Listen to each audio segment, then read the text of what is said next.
Hello, everyone.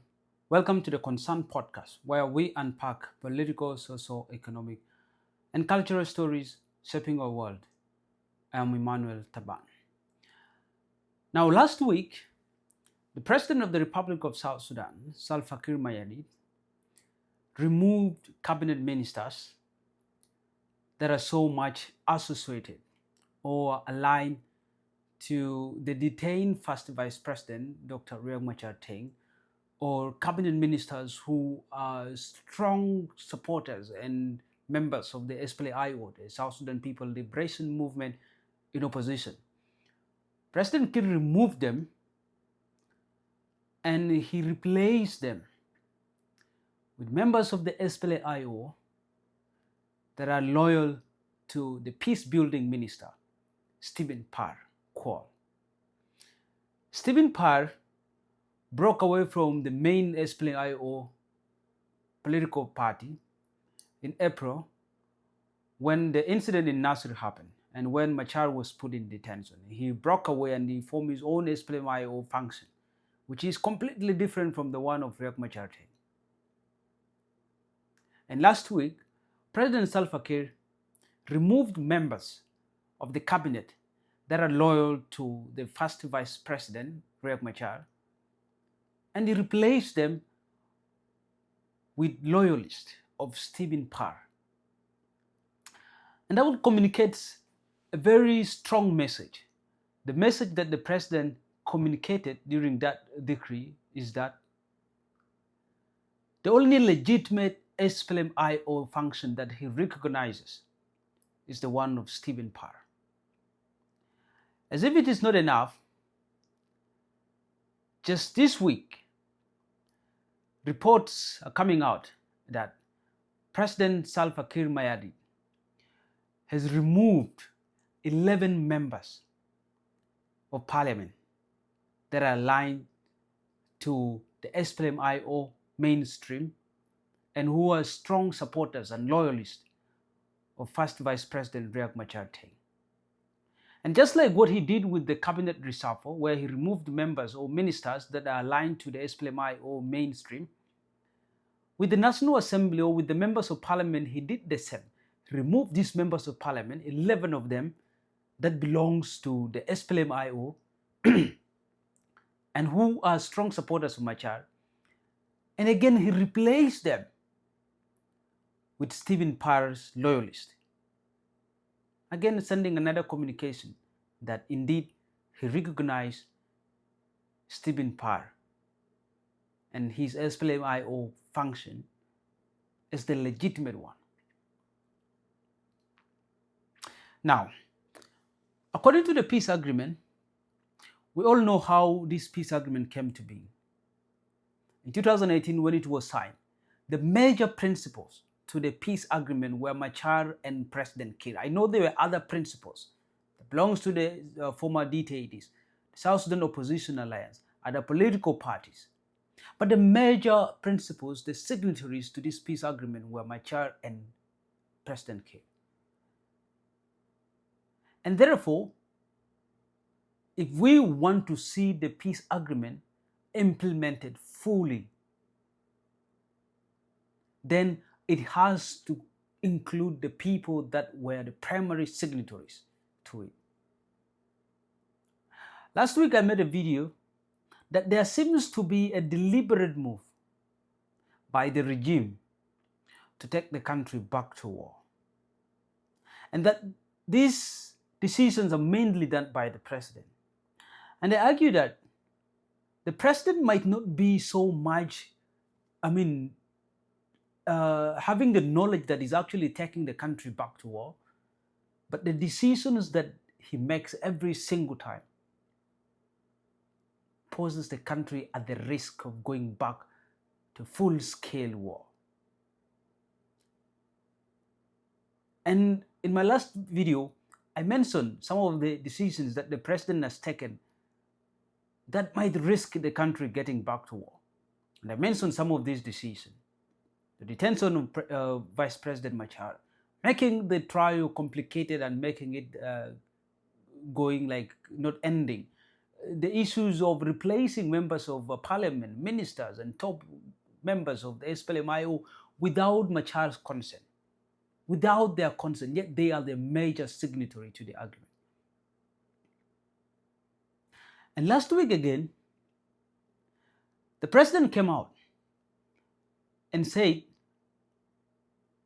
that effective last week, no presidential decrees will be issued on public or in public and on SSBC, the state-owned broadcasting corporation, the South Sudan Broadcasting Corporation. He said there are no more decrees that are going to be issued in public. And I predicted the reason why this was done. The reason why I suspected that President Kiir has made this move to stop issuing presidential decrees on SSBC and in public is to reduce the kind of anger that might be ignited by the decisions that he is about to make. And the decisions that were made immediately after issuing that order not to issue public decrees on national television included the one that led to the reshuffle removal of the SPLAIO cabinet ministers and the SPLAIO members of parliament. And with this met, we are likely to see more members of the SPLAIO who are in government, could be in the cabinet, in the parliament, in the judiciary, or in the state assembly, and in whatever positions or levels of government that they're serving in. We are likely to see most of them removed from this position. And because Kiir knows that if he does this, every time on SSBC, these decrees are read publicly,